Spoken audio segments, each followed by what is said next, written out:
You know, when I watch the likes of Bayo Onanuga, it is only reminiscent of the characters that Tinubu has brought to assist him in governing Nigeria.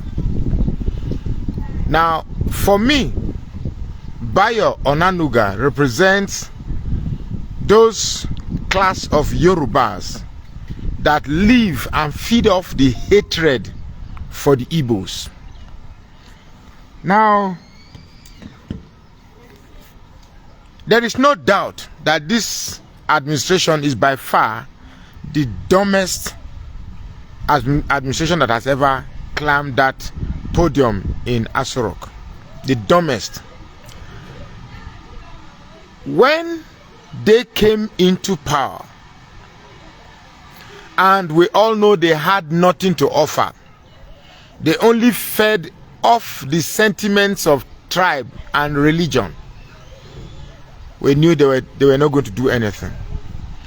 Now, Bayo Onanuga, in response to an impending protest, which is normal, people have to react. To every action, there is an equal and opposite reaction.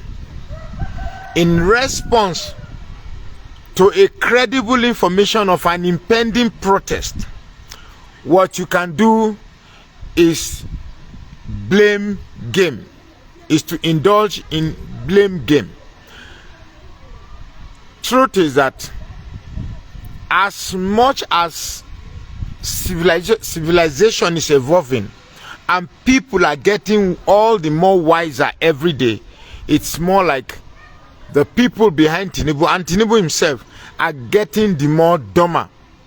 That's why I say this administration is by far the dumbest administration that has ever mounted that leadership podium.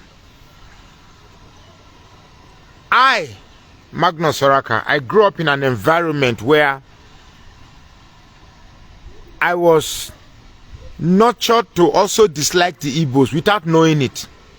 When I was growing up in SS5 GBR Road in Kaduna, everybody thought I was a child of an Igbo person, and they will clap and sing of what's that song? Yamri, Yamri Yamutu Yagari. I was taught to believe that the Igbo man is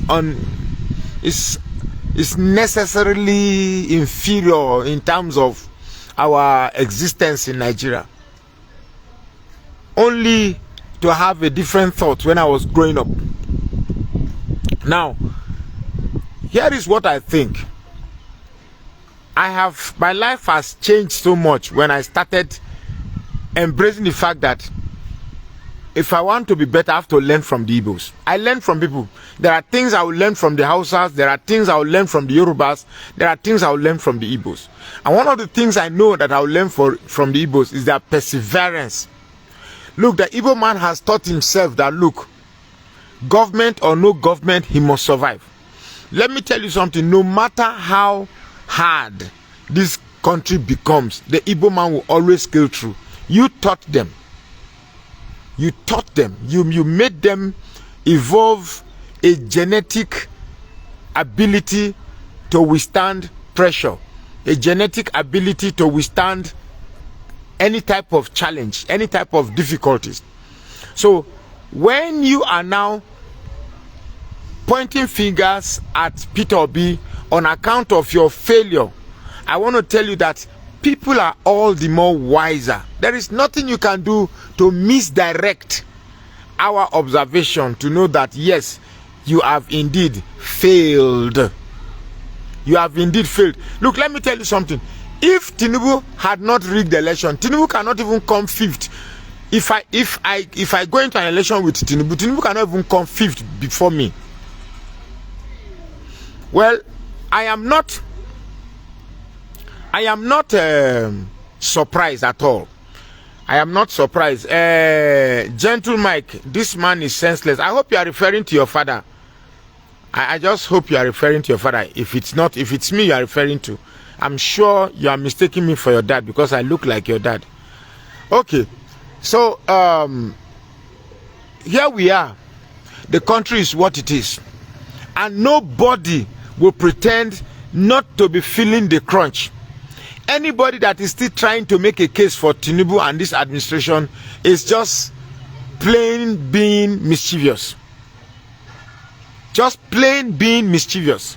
And there is nothing you can do to help such a person. Now, our country, Nigeria, has become what it is.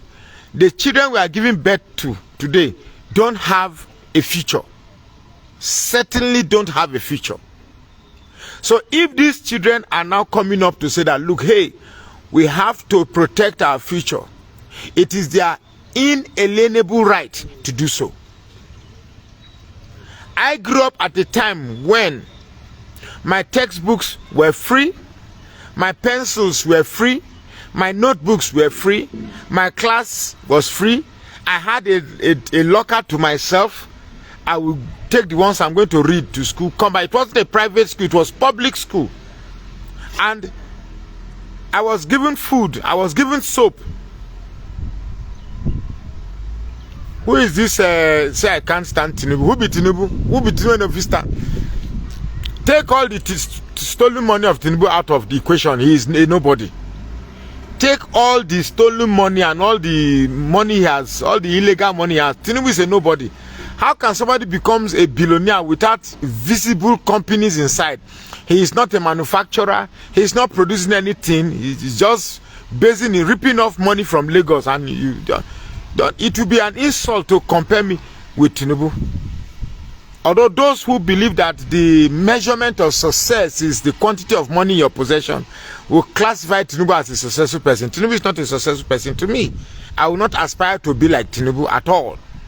I want people who have money, but I can visibly point the source that, okay, Dangote has millions of dollars because he produces sugar, he produces salt, he produces cement, he produces, at least you can pinpoint what he is doing to earn his billions of dollars. But on account of Tinubu, what is the company, what is the factory, what? There's nothing. You just get them. There's only one explanation to monies which you can't trace. You know it and I know it. And that is the person that is ruling this country. So, I have come to a point whereby it is fruitless hating the Igbos, because whether you like it or not, no Igbo, the quantity of people that are suffering in Igbo land is few compared to other tribes. Now, you might want to think that I'm doing this maybe to get the sympathies of the Igbos. No, that's exactly not the truth. Because we have miscreants in every tribe. There are miscreants in every tribe. So, look, can't you see it yourself? Can't you see it yourself? With all the things that we have tried to do to frustrate the Igbo, right from the civil war, preventing them from progressing the civil service, preventing them from this, they still have the highest number of millionaires, highest number of billionaires, highest number of average citizens, highest number of virtually everything. So what there is, see, if there's one race I know that don't like suffering, is the Igbo man. There's one tribe I know that don't like suffering, is the Igbo man. That is why we wanted Peter Obi to become president, because he will not make the country to become a place where charlatans and criminals. Look, we've come to a stage whereby stealing has become normal thing. I was where was I? I was in a place where young guys say, no, it's normal now. Even if you say if you did there, you might use the opportunity to steal your own. Now, it's a consciousness that we need to readdress.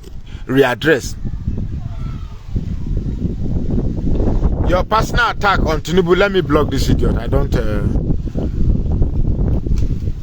So, truth is this: we cannot have a country that is winding down this fast. We cannot have a country that is winding down this fast. I followed my wife to the market. Trust me, I regretted doing so. I regretted doing so. Look, going to the market with 100,000 naira is like insulting the figure 100. It buys you nothing at all, nothing. So, and then let me quickly put something. This minimum wage thing that you are say you are increasing minimum wage, it's not the solution. The solution to this country is making goods available, increasing the quantity of money when the quantity of commodities is low. Is only stamping or putting more flame to the inflation rate. When quantity of money is higher than the quantity of goods and services, there will be inflation. If you want prices of commodity to come down, you have to produce more things so that there will be availability of goods and services. The quantity of goods and services must be more than the quantity of money, and therefore people will demand the scarce money to buy the excess quantity of goods. It's simple. It's simple economics. You don't need to be in university to know that. I learned this one in secondary school. So all these efforts we are channeling to frustrate the Igbos or to hate the Igbos, it's not going to go anywhere, because at the end of the day, the people that are suffering is me and you. Check out the Igbos. They are not suffering. If you go to beer parlors, they are the ones sitting there and buying all the drinks. If you go to restaurant, they are the ones buying all the ishewus and pepper soup. So they are not suffering. If you go to the streets, they are the ones buying the most expensive cars, driving the top-notch cars. Whereas me and you, we are driving our tuke kabu scrap. So rather than, because the more you try to frustrate them, the more you are creating a tough skin for resilience towards difficulties, and they have evolved a tough skin to surmount all these difficulties you are throwing at them. So at the end of the day, it is you that is losing. So Bayo Onanuga belongs to those group of Yorubas that all they have is just a hatred for Igbos, and that's all. They sleep and think and drink the hatred they have for the Igbos. Well, it's just a pity, because at the end of the day, let me tell you a story of me. There was somebody that did something to me very, very hurt. It was so hurt that I started drinking. I started, sleeping in gutters, falling, Then somebody called me and said, look, why are you doing like this? I started telling my story, the bitterness. And the funny thing with bitterness is that when you are describing your bitterness, it's sweet, because you are finding an excuse to do what you are doing. And the person said something. He said, look, the person that did this thing to you, is he sleeping in gutters? I said, no. The person that did this thing to you, is he suffering? Does he have any mental ache or concerning this issue? I said, no. You that is not sleeping, is the person that did this to you, is the person that did this to you, is he sleeping? He said yes. I said yes.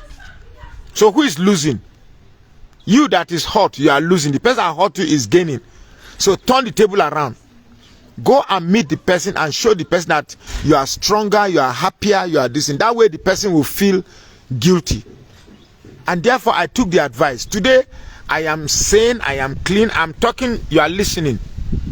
Some 20 years ago, you can't be listening to anything I say, because I'll be talking rubbish. But today, those who caused me hurt, they are ashamed, because I turned out better than I was before. And that's the Igbo man for you.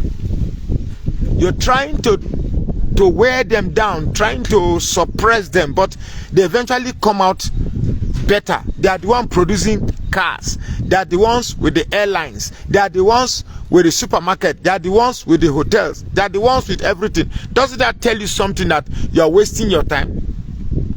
Well, I cannot say more than this, but the truth is, this country is not going anywhere, and blaming the Igbos is not the solution. Create a way that the masses can have access to basic amenities. That's all. Cheap food, cheap transport, look, bring fuel prices down to at least, say, 300, 350, and see the ripple effect it will have. But our politicians who steal money they can't spend will not allow things like this to happen. So that's just about it. Let me also use this opportunity to say that I'm not too regular on Facebook. That's because we are still planning on my late father's burial, which is about 18 days from now.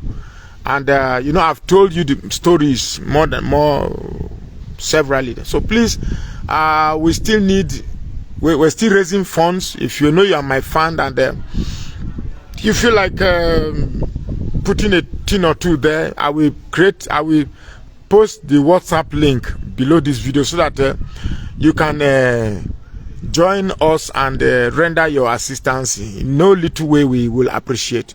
Thank you very much. My name is Magnus Oraka. Please remember to follow this page and share this post now.